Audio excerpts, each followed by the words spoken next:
En el tercer siglo después de Cristo hubo una fuerte persecución en el norte de África. Se dice que ese era el lugar que en ese momento era como el centro del cristianismo, y el emperador envió una persecución a ese lugar. Durante esa persecución arrestaron y condenaron a muerte en la arena, en el circo romano, a 5 cristianos, a varios, pero es famosa la historia de 5 y particularmente de 2 mujeres que estaban entre esos 5 cristianos, Perpetua y su esclava Felicitas, o Felicidad, como se traduciría. Hasta el día de hoy ellas son recordadas como ejemplos de fe y fortaleza por la forma en que sufrieron y murieron como mártires de la fe. Hay toda una narración de lo que vivieron. De hecho, se dice que Perpetua dejó registrado varios de los sucesos antes del día de su martirio. Y Tertuliano, un líder cristiano contemporáneo a ellas, dejó registrado y narra y completa, por así decirlo, esta narración, narrando el día del martirio de estas 2 mujeres y de estos cristianos que estaban con ellas. Y quisiera que veamos una cita de lo que nos narra Tertuliano de este día en que ellas fueron muertas, martirizadas por ser cristianas en el circo romano. Y así lo narra Tertuliano. Dice: por fin amaneció el día del triunfo y entraron en el anfiteatro con las caras tan alegres como si entraran en el cielo, emocionados ciertamente, pero de gozo, no de miedo. Perpetua seguía a sus compañeros con paso grave, como corresponde a una mujer de Cristo, amada de Dios, los ojos bajos para ocultar su brillo a los espectadores. Por su parte, Felicidad iba alegre de su alumbramiento, ya que había dado a luz recientemente en la cárcel. El relato continúa, pero al final dice: los mártires se alegraron de poder de ese modo participar de la pasión del Señor. Estas creyentes, junto con otros cristianos, ese día fueron entregados a las bestias en la arena romana y después fueron decapitados. Pero vean de nuevo cómo inicia esta narración. Tertuliano le llama el día del triunfo. ¿Por qué se le puede llamar a un día así el día del triunfo? Pareciera que un evento así es todo menos un triunfo para el cristianismo. Pero creo que Tertuliano, quien probablemente estaba ahí presenciando eso, entendía que aunque aún en algo tan triste como puede ser la muerte de un creyente de manera injusta, aún ahí Dios sigue siendo victorioso.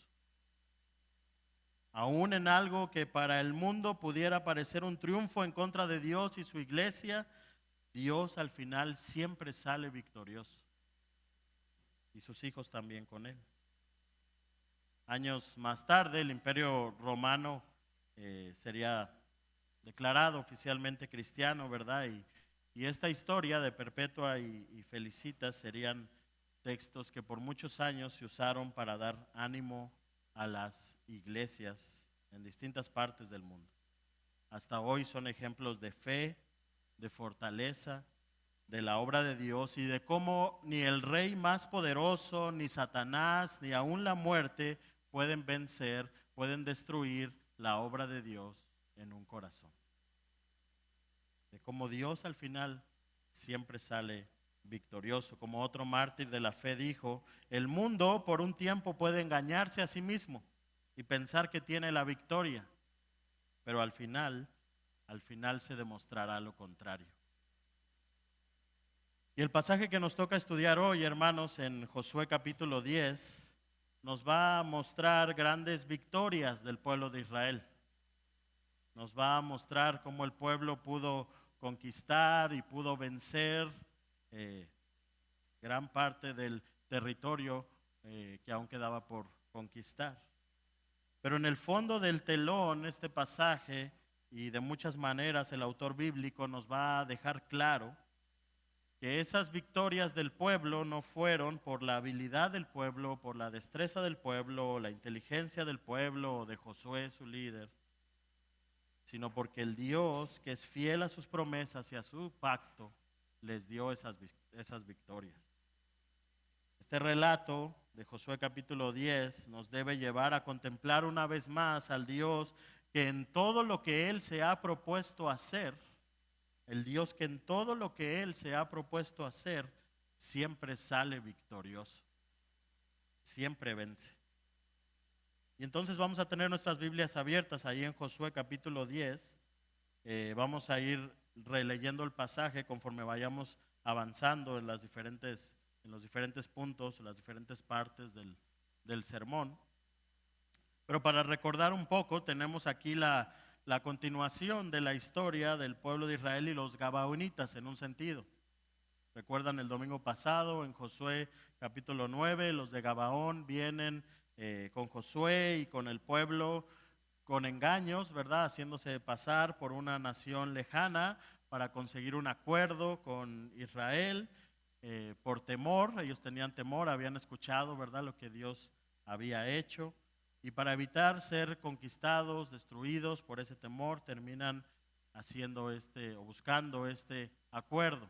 Como veíamos, el pueblo en ese momento, sin consultar a Jehová, termina haciendo este acuerdo y parece que los gabaonitas terminan, pues en un sentido, saliéndose con la suya, ¿verdad? Cuando son descubiertos, ya el acuerdo estaba hecho, ya la promesa, la alianza, ¿verdad?, de Israel con los gabaonitas ya estaba hecha, y entonces ahora los gabaonitas vendrían a ser siervos de Israel.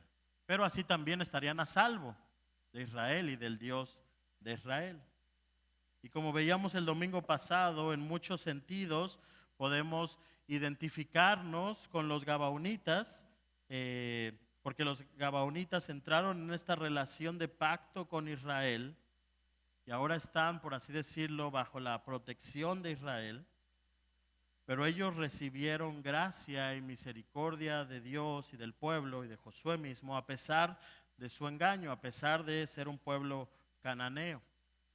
Y en ese sentido, como veíamos el domingo pasado, podemos identificarnos con ellos en la gracia que nosotros hemos recibido. Ellos, los gabaonitas, no eran del pueblo de Dios, eran lejanos al Dios de Israel en muchos sentidos y fueron, por así decirlo, adheridos al pueblo de Dios, fueron hechos cercanos a Dios y a Israel. Y uso esas palabras porque son las palabras que usa Efesios cuando habla de nosotros los gentiles, ¿no? En Efesios capítulo 2, versículos 11 en adelante: acordaos que en otro tiempo vosotros los gentiles en cuanto a la carne erais llamados incircuncisión por la llamada circuncisión hecha con mano en la carne. En aquel tiempo estabais, dice Pablo, sin Cristo, alejados de la ciudadanía de Israel, ajenos a los pactos de la promesa, sin esperanza y sin Dios en el mundo. Esa era nuestra condición. Pero ahora, en Cristo Jesús, vosotros que en otro tiempo estabais lejos, habéis sido hechos cercanos por la sangre de Cristo.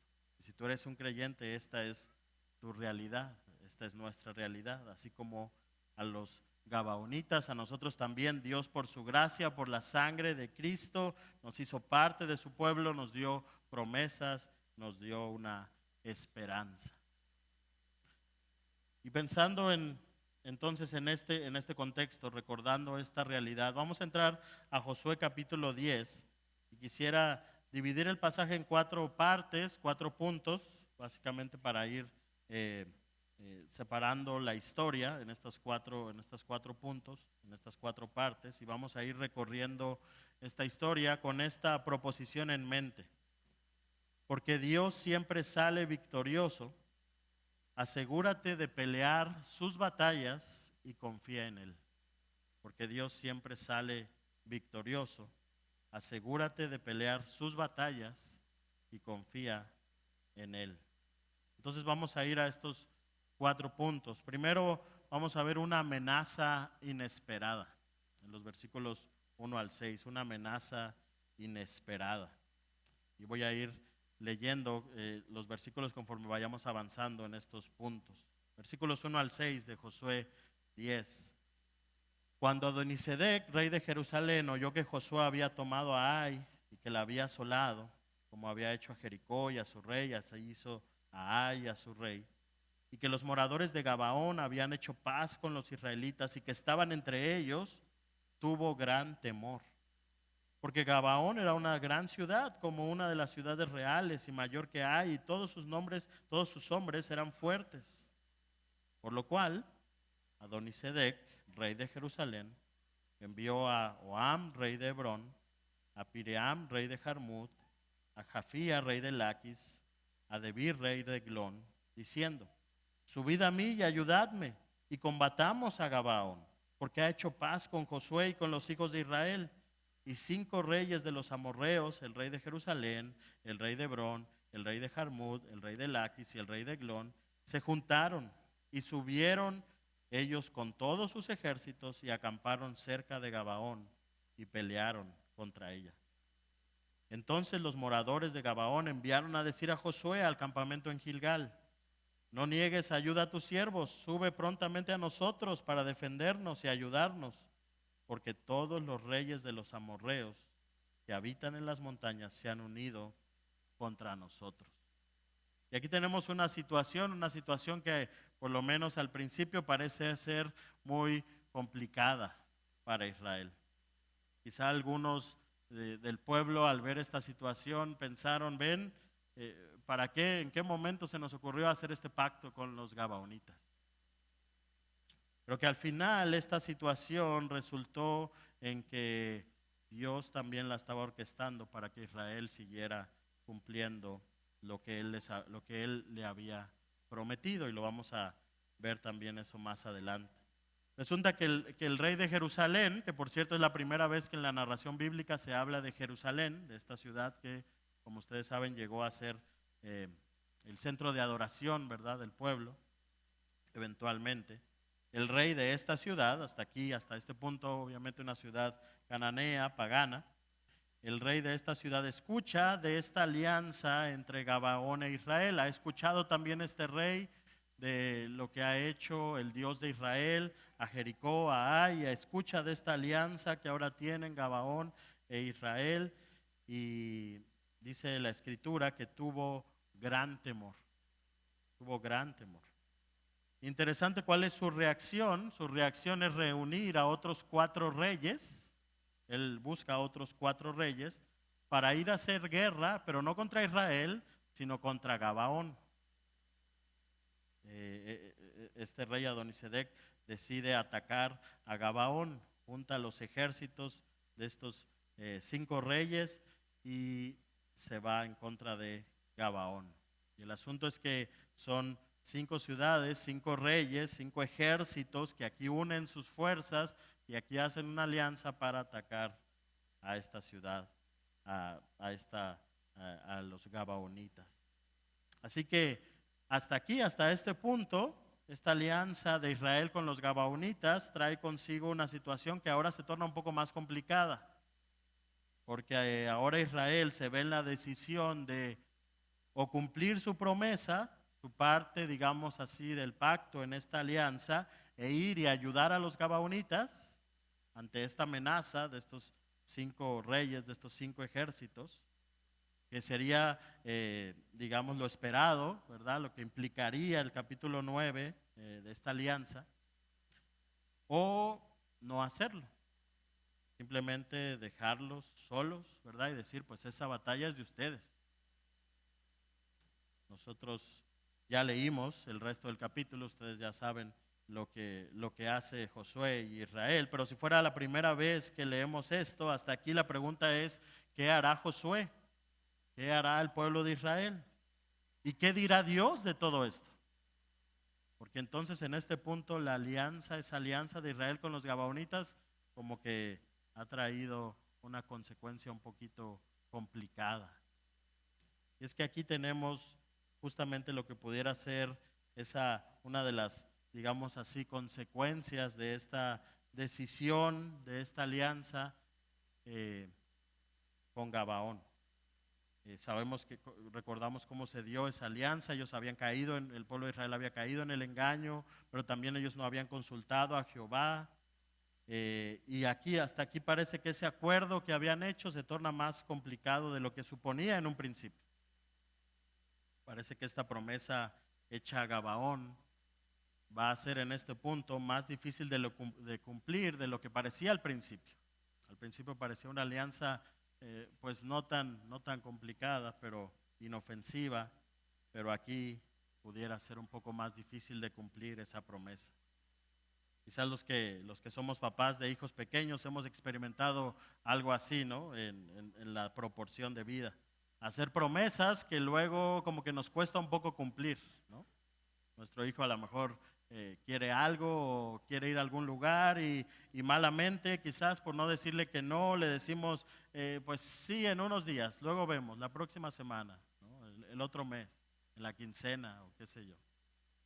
Y quizás cuando llega ese mes o esa quincena o esos días, pues resulta que no es tan fácil de cumplir esa promesa como a lo mejor en el momento que la dijimos, ¿verdad? Bueno, aquí Josué e Israel están en esa encrucijada.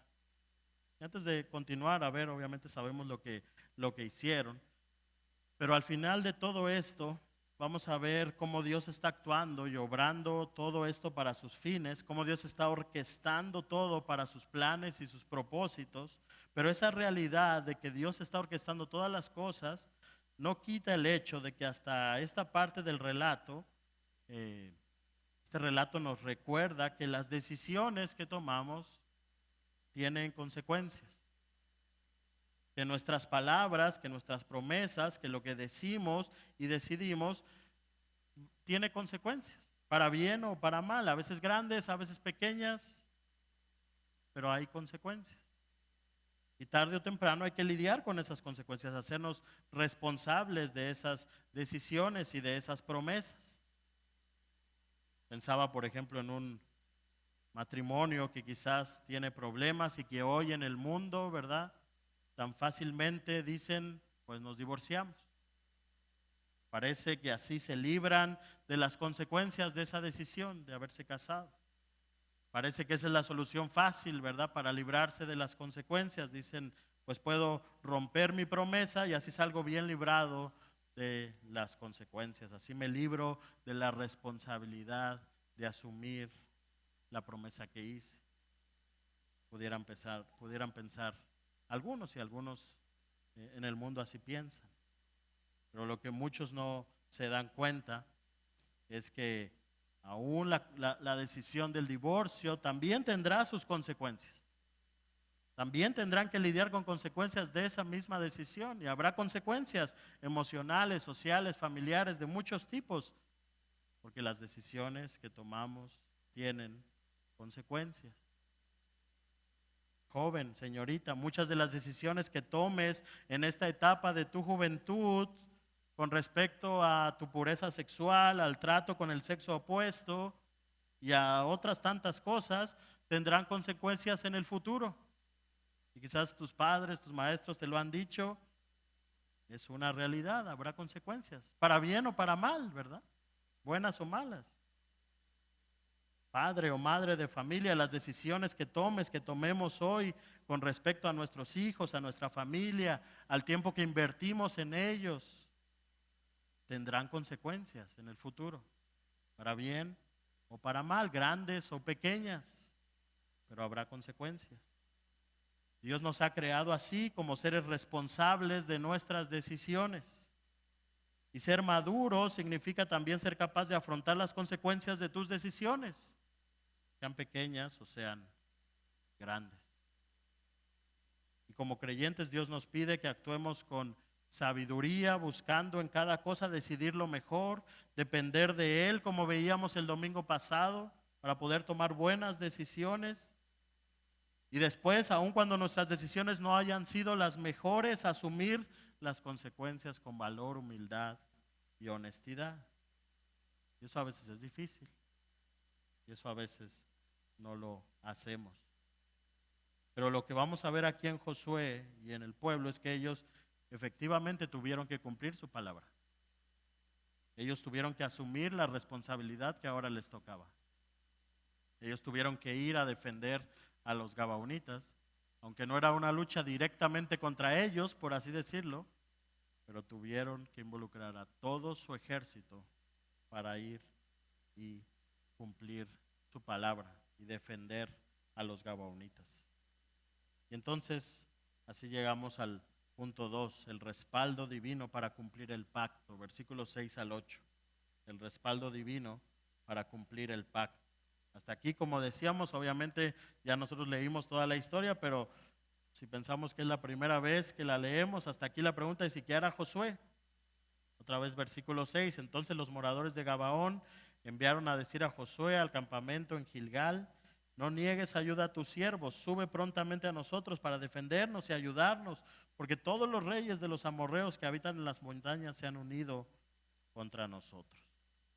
¿Qué hace Josué?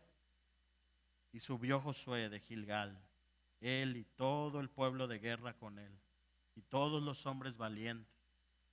Y Jehová dijo a Josué: no tengas temor de ellos, porque yo los he entregado en tu mano y ninguno de ellos prevalecerá delante de ti. Así que la amenaza está ahí. Estos 5 reyes, estos 5 ejércitos están ahí. Algunos comentaristas piensan están ahí haciendo como un estado de sitio a Gabaón, ¿verdad? Rodeándola y listos para atacarla y destruirla. ¿Y qué hace Josué y el pueblo? Pues cumplen su palabra, cumplen su parte de esta alianza. No sabemos qué tan fácil o difícil fue la decisión de Josué, pero el punto es que cumplieron su palabra, se hicieron responsables de esa decisión, de esa alianza que hicieron. Y vean lo que dice: subió Josué y todo el pueblo de guerra con él, todos los hombres valientes. Hay un énfasis ahí, no solamente algunos hombres, no solamente pues les enviamos una pequeña ayuda a algunos hombres o algunas armas, no, todo el ejército y todos los hombres valientes fueron a defender a Gabaón. Probablemente la naturaleza del enemigo implicaba una decisión así, que tuviera que ir todo el pueblo, porque era una alianza de 5 ejércitos. Pero también esto nos muestra que no fue una promesa cumplida a medias por Josué. Ellos realmente, Josué y el pueblo, cumplieron su compromiso, su pacto, su alianza con Gabaón, con todo lo que eso implicaba. Y antes de pensar en lo que Dios dice y cómo Dios respalda esa decisión, este punto nos recuerda que aunque vivimos en un mundo en que nuestras palabras, en que lo que decimos o prometemos parece tener muy poco valor, ¿no? Porque pues no vale si no está firmado, ¿no? No vale si no está notariado, no vale si no hay testigos que firmen o si no está autorizado por tal o cual instancia, dependiendo la situación que sea. Y todas esas cosas, escritos y firmas, son buenas, tienen su lugar. Pero hermanos, como cristianos, como creyentes, lo que decimos, lo que prometemos delante de Dios tiene un valor.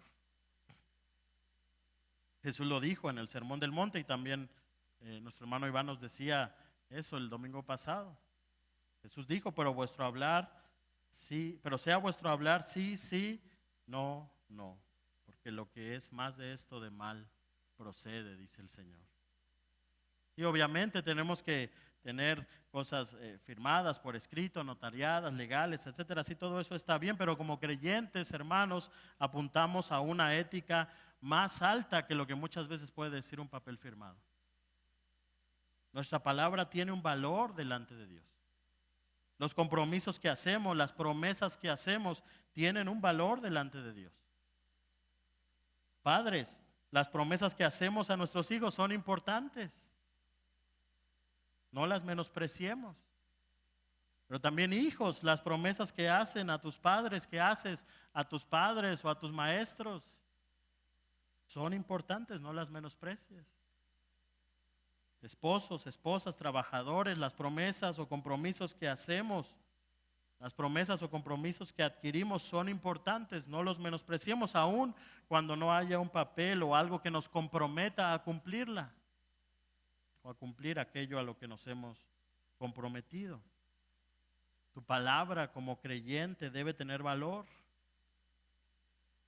porque Dios pedirá cuenta de esas palabras. La realidad es que muchas veces nos cuesta cumplir promesas, nos cuesta cumplir compromisos. Si no hay algo que nos obligue a hacerlo, a veces los pasamos por alto. Pero en última instancia, este pacto que Josué cumple con los gabaonitas, esta promesa, por así decirlo, este compromiso que Josué cumple con los gabaonitas, nos apunta a aquel que siempre cumple sus promesas. A aquel que por más difícil que sea, no falta a su pacto, no falla a su pacto. Nos apunta al pacto de Dios con su pueblo. Y cómo a pesar de ser un pueblo torpe, en momentos rebelde, en momentos incrédulo, Dios sigue siendo fiel a su pacto y sigue cumpliendo sus promesas. Y hermanos, lo interesante es que es esa clase de pacto el que Cristo ha hecho con su iglesia. Un pacto sellado con su propia sangre. Y por eso podemos estar seguros que Él cumplirá cada promesa hecha a nosotros en Cristo. Porque Él es fiel a su pacto. Él no es en ese sentido como nosotros podemos llegar a ser muchas veces, que faltamos a nuestros compromisos o a nuestras promesas. Él cumple con su palabra, y si tú eres un creyente, si tú eres un hijo de Dios, Él te ha prometido estar contigo hasta el fin del mundo y Él lo va a cumplir. Él te ha prometido santificarte aún a través de las pruebas y tribulaciones y Él lo va a cumplir. Él te ha prometido ayudarte y darte gracia para enfrentar las pruebas que vendrán el día de mañana y Él lo va a cumplir. Él te ha prometido una herencia y que un día ya no habrá más dolor ni más pecado y estarás para siempre con Él. Y Él lo va a cumplir. Porque Él cumple sus promesas. Porque Él es fiel a su pacto. Y de hecho, el énfasis en este pasaje no está solamente en que Josué y el pueblo cumplieron su promesa, su pacto, su compromiso con los gabaonitas, salir a defenderlos de esta guerra, sino en que Dios respaldó eso. Y no solamente respaldó esa decisión, sino que reiteró su pacto con su pueblo. Vean otra vez el versículo 8. Josué y el pueblo van a Gabaón, a defender a Gabaón, a entrar en esta batalla contra estos 5 ejércitos, contra estos 5 reyes. ¿Y qué dice Dios? Y Jehová dijo a Josué: no tengas temor de ellos, porque yo los he entregado en tu mano y ninguno de ellos prevalecerá contra ti. Esta frase, esto que le dice aquí Dios a Josué, se parece mucho a lo que Él le dijo desde el capítulo 1, desde el 1:5, y después también lo que le dice antes de entrar a Jericó. Es básicamente la misma idea. Dios está reiterando su pacto, su promesa a Josué y a su pueblo, de que Él les iba a dar esta tierra, de que Él les daría la victoria sobre sus enemigos. Es interesante notar que Dios directamente, ¿verdad?, no habló nada en el capítulo 9. Y eso fue parte del problema, ¿verdad?, que no consultaron a Jehová. Pero ahora en el capítulo 10, en medio de esta decisión de ir a esta batalla, Dios vuelve a hablar. Y Dios reitera su pacto a su pueblo. Dios reitera su promesa a su pueblo.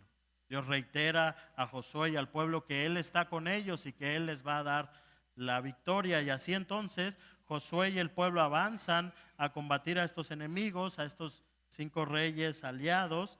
Y el relato ahora nos va a decir cómo no solo Dios les promete la victoria, sino que Dios hace todo lo que tiene que hacer para darles esa victoria.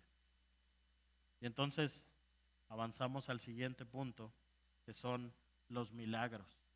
Versículos 9 al 15, los milagros. Y Josué vino, dice versículo 9, a ellos de repente, habiendo subido toda la noche desde Gilgal. Y Jehová los llenó de consternación delante de Israel.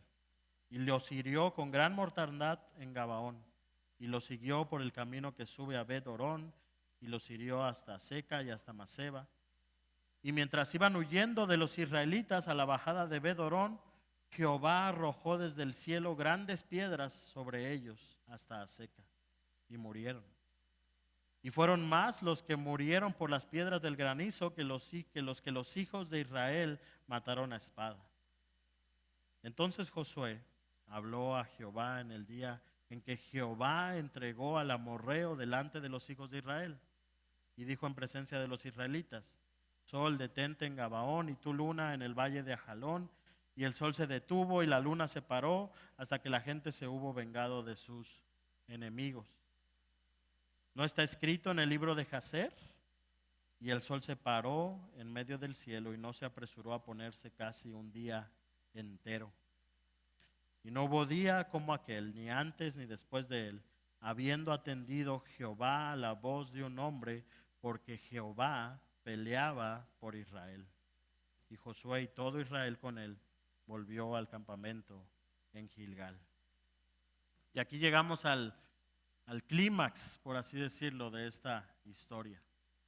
Josué y el ejército de Israel vienen de noche, quizás por sorpresa, a Gabaón ante estos reyes, ante estos ejércitos enemigos, esta alianza de ejércitos. Y en esta batalla, básicamente el autor como que va directo al grano a decir que Josué y el ejército de Israel vencen a estos ejércitos enemigos. Y aquí, como en otros casos que hemos visto antes en Josué, hay una combinación, por así decirlo, de acción humana y acción divina. Por un lado, Josué y el ejército van en contra del ejército enemigo, pelean contra ellos, los persiguen, los vencen, pero el texto hace énfasis en que de muchas maneras tangibles y visibles para el pueblo, Dios fue el que ganó esa batalla ese día. El Señor fue el que les dio la victoria. El Señor es el que ganó esa batalla. Dice un comentarista: aunque Israel participó en la victoria a través de sólidas tácticas militares, siguió siendo Dios quien ganó la batalla. Y vean lo que hace Dios en estos pocos versículos. Vean todo lo que el autor nos dice que Dios hace. En el versículo 10, Jehová los llenó de consternación a sus enemigos y los hirió con gran mortandad.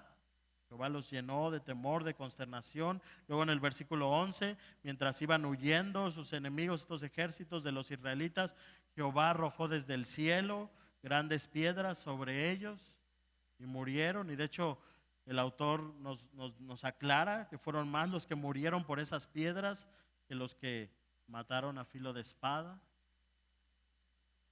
Y luego quizás el milagro más llamativo de este pasaje, quizás se resume, ¿verdad?, en el versículo 13. El sol se paró en medio del cielo y no se apresuró a ponerse por casi un día entero. Quizás es el milagro más conocido de este pasaje, ¿verdad? El sol literalmente deteniéndose para ayudar a Josué y al pueblo a terminar de vencer, por así decirlo, al ejército enemigo. El final del verso 14 nos resume esta realidad. Nos dice: Jehová peleaba por Israel. Y esta es una frase o similar que aparece varias veces en este capítulo. El autor quiere dejarnos bien claro, sin lugar a dudas, esta batalla no fue ganada por la pericia de Josué o por la habilidad del ejército o por la táctica o estrategia. No fue ganada por la inteligencia de Israel. Esta batalla fue ganada por el Señor. Esta batalla la ganó Jehová. ustedes quizás han escuchado o dicho, quizás hemos escuchado o dicho la frase, voy a mover cielo y tierra, o voy a mover cielo, mar y tierra para que tal cosa pase, ¿verdad? Y obviamente esa frase la usamos, ¿verdad? En términos alegóricos, pero aquí tenemos al Dios que literalmente movió cielo y tierra en esta batalla para dar la victoria. En este pasaje el autor bíblico quiere que contemplemos al Dios victorioso, al Dios que nada ni nadie puede detener en todo lo que Él se ha propuesto hacer, al Dios que cumple sus promesas, que es fiel a su pacto, al Dios que es todopoderoso, soberano, vencedor. El Dios que aunque tenga todo en contra, siempre sale victorioso. El pasaje, como decía, quizá más conocido de esta sección es obviamente este milagro, ¿verdad? Donde el sol se detiene para darles, por así decirlo, un día extra a Israel y que pudieran vencer por completo a sus enemigos, a este ejército enemigo. Y hay mucha controversia en cómo entender este milagro, qué fue lo que realmente pasó, cómo es que se alargó ese día, ¿verdad? La tierra dejó de rotar, ¿no? O dejó de girar.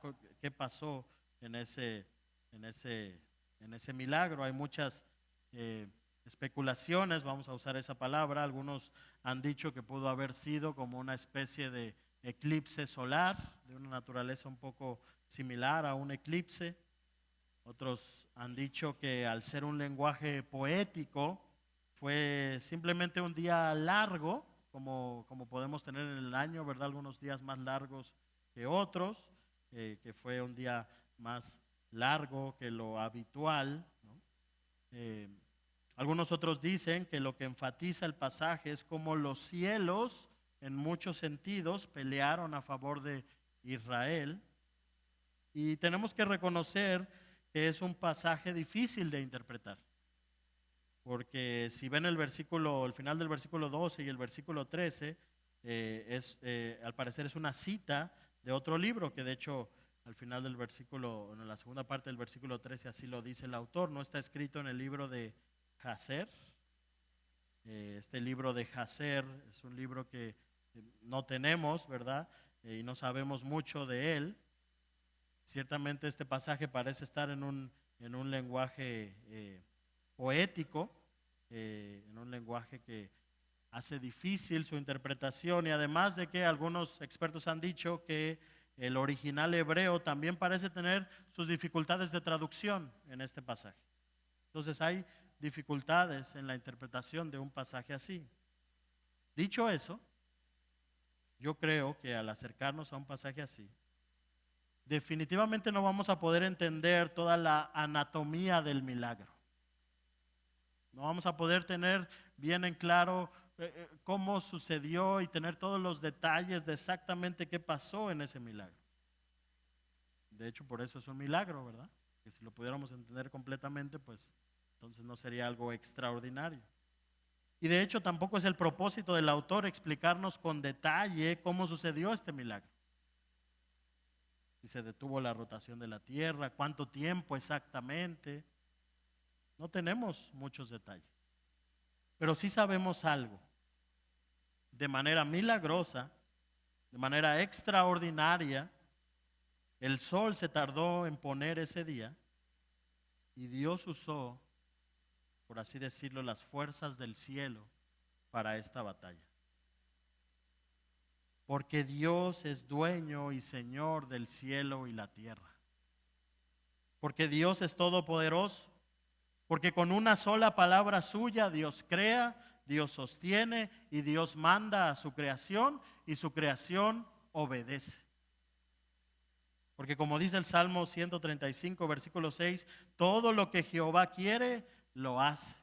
En los cielos y en la tierra, en los mares y en todos los abismos. El problema que muchos tienen de no aceptar un milagro como este, muchas veces no es la falta de explicación de ese milagro, sino el problema muchas veces está en el orgullo de no reconocer a un Dios que es creador, sustentador y gobernador por sobre toda su creación, y que hace lo que quiere y como quiere con toda su creación. Como paréntesis, hay algunos que han intentado atacar la inerrancia de las Escrituras con este pasaje y han dicho que pasajes como estos muestran que la Biblia tiene errores. Ellos argumentan que en el pasaje dice que el sol se detuvo, ¿verdad? O que el sol no se apresuró, que el sol se paró, ¿verdad? Entonces dicen ellos, ahí hay un error porque sabemos que el sol no gira alrededor de la tierra, o que el sol no es el que se mueve, ¿verdad? Que la tierra es la que rota y gira alrededor del sol. Entonces dicen algunos, pues ahí hay un error en la Biblia. Sin embargo, debemos responder a eso, que la inerrancia de la Escritura, la inerrancia de la Biblia, en la cual creemos, no implica que la Biblia no pueda usar lo que se llama lenguaje de perspectiva. Desde la perspectiva de la tierra, desde la perspectiva humana, por así decirlo, pues realmente parece que el sol sale, anda por el cielo y se mete.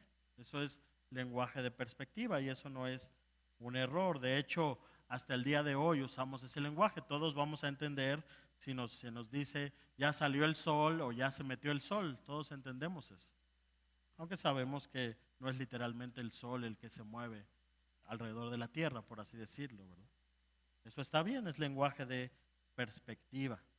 Sabemos que no es literalmente lo que pasa, pero desde nuestra perspectiva así se ve y no es necesariamente un error usar ese lenguaje. La Biblia realmente es inerrante, no tiene error, porque Dios no se equivoca.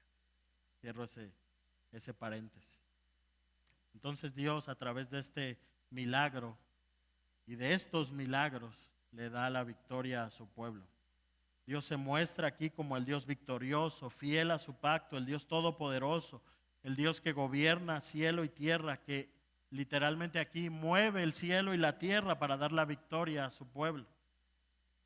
Pero el resto del capítulo ahora nos muestra cómo esta victoria fue completa, cómo esta batalla terminó siendo una conquista de muchas ciudades claves del sur de Canaán. Cómo esta victoria terminó siendo en la conquista de gran parte del territorio que hasta este punto no se había conquistado. Entonces el último punto abarca varios versículos, una victoria completa, y voy a irme un poco rápido en estos puntos. No voy a detenerme a todos los detalles de esta sección por cuestión de tiempo, pero sí notar algunas cosas. Versículos 16 entonces al 27. Después de que Josué, dice el versículo 15, Josué y todo Israel volvió al campamento en Gilgal. El versículo 16 dice: y los 5 reyes huyeron y se escondieron en una cueva en Maceba, y fue dado aviso a Josué que los 5 reyes habían sido hallados escondidos en una cueva en Maceba. Entonces Josué dijo: rodad grandes piedras a la entrada de la cueva y poned hombres junto a ella para que los guarden. Y vosotros no os detengáis, sino que seguid a vuestros enemigos y heridles la retaguardia, sin dejarles entrar en sus ciudades, porque Jehová vuestro Dios los ha entregado en vuestra mano. Y aconteció que cuando Josué y los hijos de Israel acabaron de herirlos con gran mortandad hasta destruirlos, los que quedaron de ellos se metieron en las ciudades fortificadas, y todo el pueblo volvió sano y salvo a Josué al campamento en Maceba. No hubo quien moviese su lengua contra ninguno de los hijos de Israel. Entonces dijo Josué: abrid la entrada de la cueva, sacad de ella esos 5 reyes. Y así, lo hicieron así. Y sacaron de la cueva aquellos 5 reyes: al rey de Jerusalén, al rey de Hebrón, al rey de Jarmut, al rey de Laquis y al rey de Eglón. Y cuando los hubieron llevado a Josué, llamó Josué a todos los varones de Israel y dijo a los principales de la gente de guerra que habían venido con él: acercaos y poned vuestros pies sobre los cuellos de estos reyes. Y ellos se acercaron y pusieron sus pies sobre los cuellos de ellos. Y Josué les dijo: no temáis ni os atemoricéis, sed fuertes y valientes, porque así hará Jehová a todos vuestros enemigos contra los cuales peleáis. Y después de esto, Josué los hirió y los mató y los hizo colgar en 5 maderos y quedaron colgados en los maderos hasta caer la noche. Y cuando el sol se iba a poner, mandó Josué que se los quitasen de los maderos y que los echasen en la cueva donde se habían escondido, y pusieron grandes piedras a la entrada de la cueva, las cuales permanecen hasta hoy.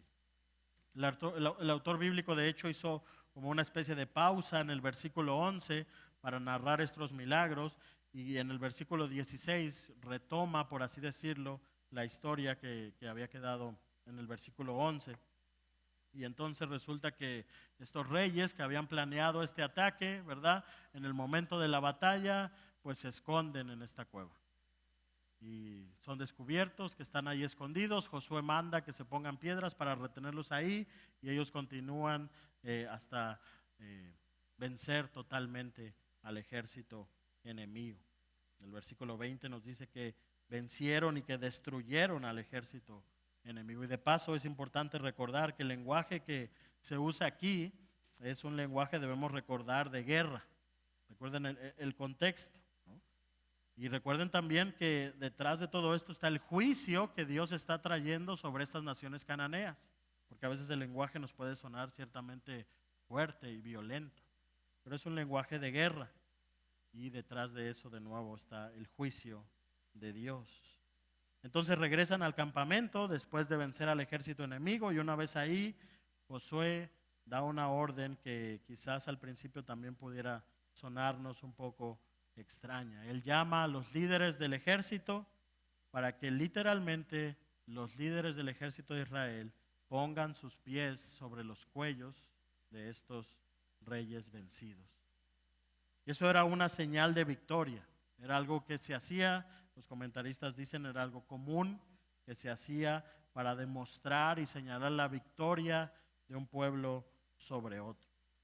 Pero Josué aprovecha esta escena de sus líderes poniendo los pies sobre los reyes de estos ejércitos enemigos.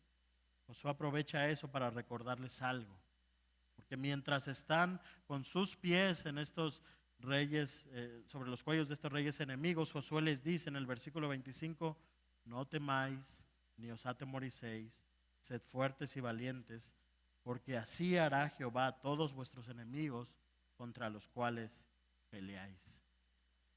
De nuevo vemos aquí el recordatorio que Josué en este caso le está dando a los líderes y al pueblo de que Dios está con ellos, de que Dios es el que les ha dado la victoria y el que les dará la victoria, de que Dios les ha dado esa tierra. Y Josué aquí les recuerda eso a los líderes. Josué aquí les está diciendo a través de esa imagen, a través de esa escena: Dios nos ha prometido la victoria, confíen en Él, confíen en Él. Ahora esta imagen de poner los pies sobre sus enemigos es una señal que también se usa en otros pasajes, y que de hecho la Escritura usa para referirse a Cristo venciendo sobre sus enemigos. De hecho, Romanos 16:20 dice algo interesante. Romanos 16:20 dice: y el Dios de paz aplastará en breve a Satanás bajo vuestros pies. Y el Dios de paz, dice Romanos 16:20, aplastará en breve a Satanás bajo vuestros pies. No bajo sus pies, sino bajo vuestros pies, bajo nuestros pies. Interesante, porque es la imagen de Dios mismo poniendo a Satanás bajo nuestros pies. Es lo que está haciendo aquí Josué, poniendo a sus enemigos bajo los pies del pueblo, de los líderes del pueblo. Y el Salmo 110:1, otro pasaje que también nos da un poco la idea de esta escena: Jehová dijo a mi Señor: siéntate a mi diestra hasta que ponga a tus enemigos por estrado de tus pies. Y sabemos que ese versículo se refiere a Cristo mismo. El Nuevo Testamento nos deja claro eso. Así que esta escena bien puede ilustrar la victoria de Cristo sobre el pecado, el mundo y Satanás. Cristo en la cruz es el que venció de una vez por todas a los enemigos que tú y yo no podíamos vencer.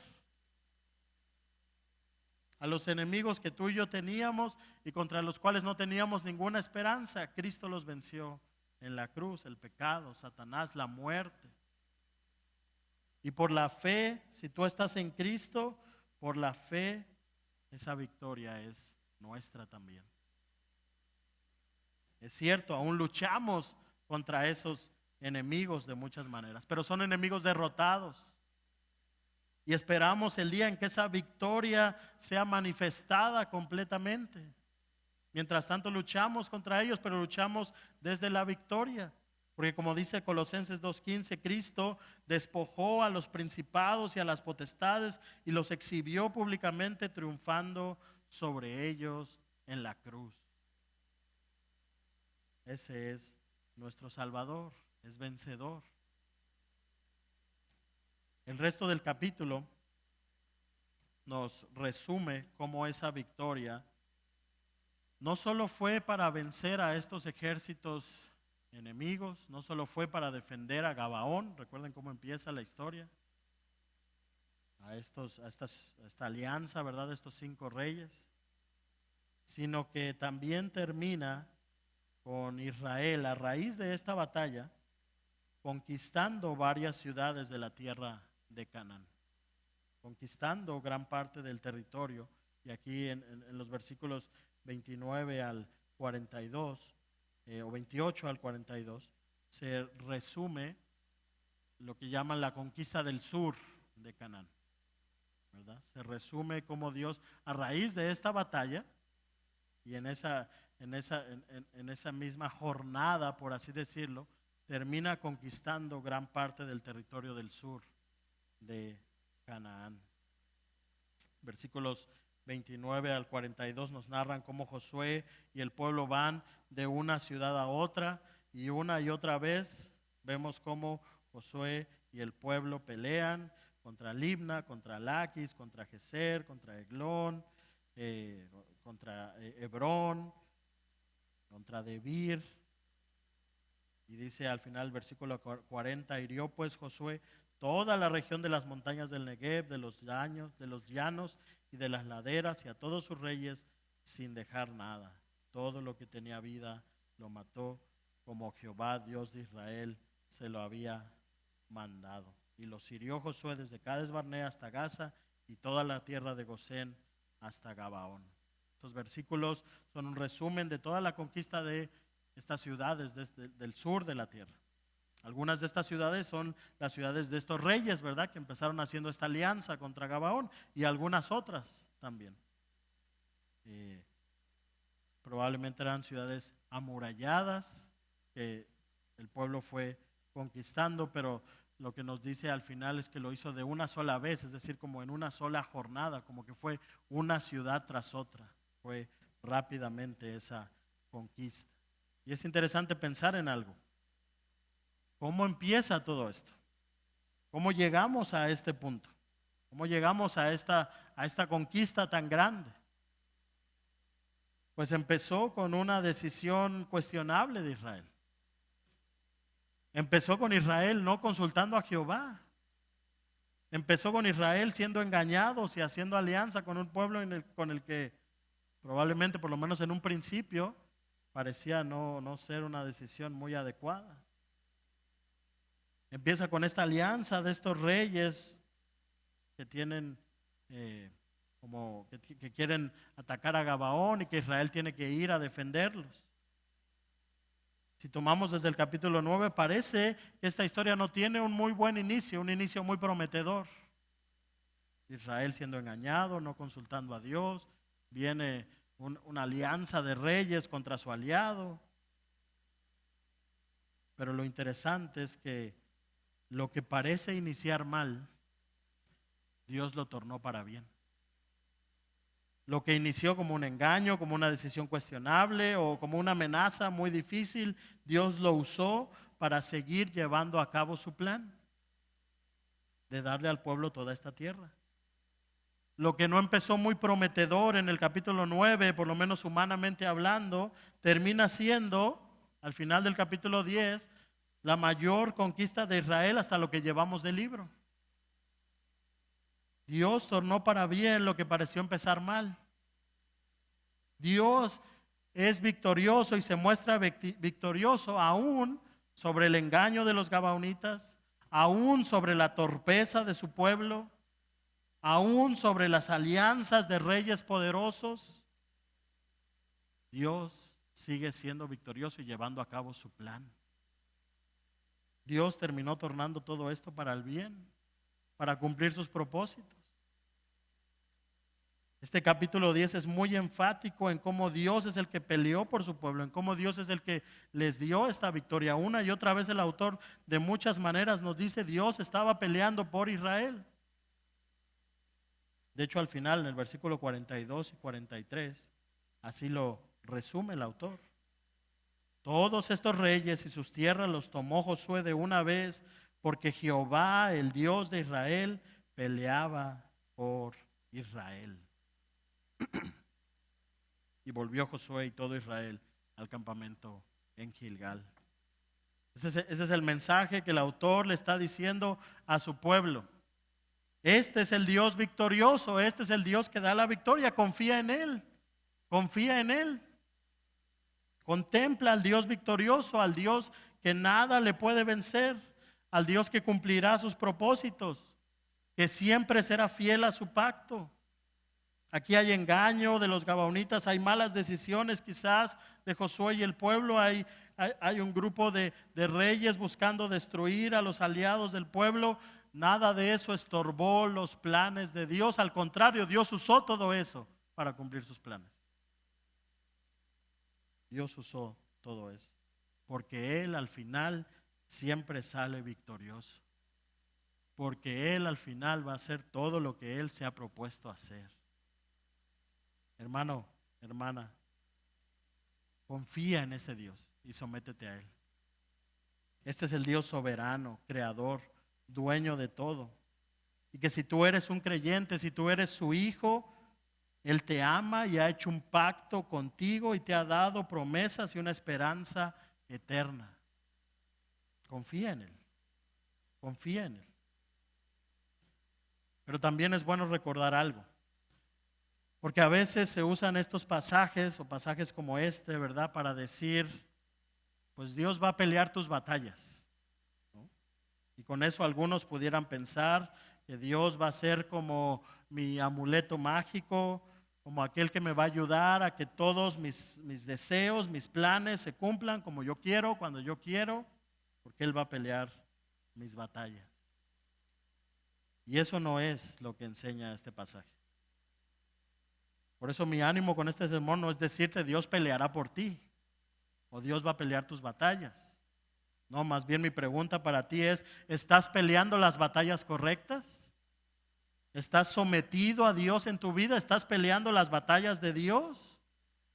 ¿O estás peleando contra Dios? Porque Dios siempre sale victorioso.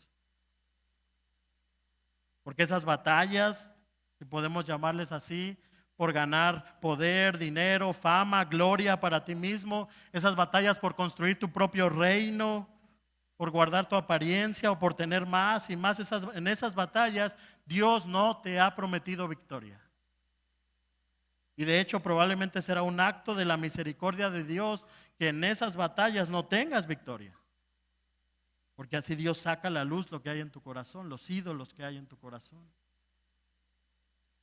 Pero si tú estás peleando las batallas que Dios te ha mandado pelear, si tú estás peleando las batallas de Dios, la batalla contra el pecado, la batalla por cada día ser más santo, si estás esforzándote por llevar su reino a otros, si estás peleando esa buena batalla, la batalla de la fe, como dice el apóstol Pablo, la batalla por mantenerte fiel a Jesús y vivir para Él a pesar de las dificultades y los problemas y las pruebas. Si estás peleando esas batallas, la buena noticia es que tú al final de cuentas tienes la victoria asegurada. Porque al final Dios siempre triunfa. Y al final de la historia, Dios será completamente victorioso. Y todas esas batallas que peleamos hoy en su nombre habrán valido la pena. Pero al decir que Dios siempre sale victorioso, que Dios siempre es vencedor, puede ser también una advertencia para algunos. Porque si tú estás pensando que puedes engañar a Dios, que puedes salirte con la tuya y vivir en tu pecado, en tu enemistad contra Dios, que puedes vivir tu vida sin tomar en cuenta a Dios y al final salirte con la tuya, te tengo malas noticias. Dios siempre sale victorioso. A los hombres los puedes engañar. Humanamente incluso puedes terminar saliéndote con la tuya, pero al final un día tendrás que dar cuentas ante un Dios que todo lo sabe, que todo lo ve, que todo lo conoce, aún las motivaciones más internas de tu corazón. Y ahí, delante de ese Dios, tu religiosidad no te va a salvar, tu buena reputación no te va a salvar, tus riquezas no te van a salvar, tu estatus no te va a salvar o cualquier otra cosa, solo Cristo te puede salvar. Así que si estás peleando contra Dios, más vale que recuerdes que Él siempre vence. Y si estás peleando contra Dios, porque como dice Efesios, si tú no tienes a Cristo, eres un enemigo de Dios, estés consciente de ello o no. Si tú estás peleando contra Dios, más vale, por el bien de tu alma, arrepiéntete de tus pecados y confía en Cristo hoy. Entrega tu vida a Cristo, sométete a Él como Señor y Salvador. Porque Dios siempre sale victorioso. Y si tú eres su enemigo, eso debiera preocuparte. Hermanos, y termino con esto. Luché un poco con el título del sermón, el Dios victorioso. Porque como he dicho, a veces al hablar de que Dios siempre es victorioso, se interpreta como que entonces Dios tiene que cumplir mis deseos, mis planes, darme todo lo que yo quiero, hacer lo que mis deseos dicen. Y entonces sí, como Dios es victorioso, todos mis problemas se van a acabar, voy a tener el carro que quiero, la casa que quiero, el trabajo que quiero. Y no, Dios no ha prometido necesariamente esas cosas. Él puede darnos mucho de eso por su gracia, pero de hecho lo que Dios sí nos ha prometido, en un sentido, si tú eres su hijo o su hija, es lo opuesto. Lo que Dios dice en su palabra es que en este mundo tendremos aflicciones, pruebas, tribulaciones. En el mundo, dice Jesús, en este mundo en que tú y yo vivimos, tendréis aflicción, dice Jesús. Habrá problemas, habrá dolor, habrá dificultades, habrá injusticias, habrá situaciones difíciles, habrá enfermedades, habrá cáncer. Hay aflicciones, hay pruebas, porque en este mundo eso es una realidad. Jesús no lo dijo, Jesús nos lo dijo. Hay pecado, hay malas decisiones, hay injusticias, hay aflicciones. Pero en medio de esas aflicciones en que nos toca vivir en este mundo, en medio de ellas tenemos que recordar el resto de ese versículo. Jesús dijo, en el mundo tendréis aflicción, pero confiad, dijo Jesús, yo he vencido al mundo. En medio de esas aflicciones podemos ver al Dios victorioso. Y Jesús dice, confía, yo he vencido. Podemos ver al Dios victorioso. En medio de esas aflicciones, tribulaciones, pruebas, etcétera, podemos voltear a ver a nuestro Dios. Podemos escuchar a nuestro Josué, a nuestro rey, a nuestro comandante y confiar en que Él al final, aunque nosotros no veamos hoy cómo, al final de nuestra historia y al final de la historia, Él siempre sale victorioso. Él siempre triunfa. Descansa en eso. Descansa en el Dios victorioso. Porque Dios siempre sale victorioso. Asegúrate de pelear sus batallas y confía en Él.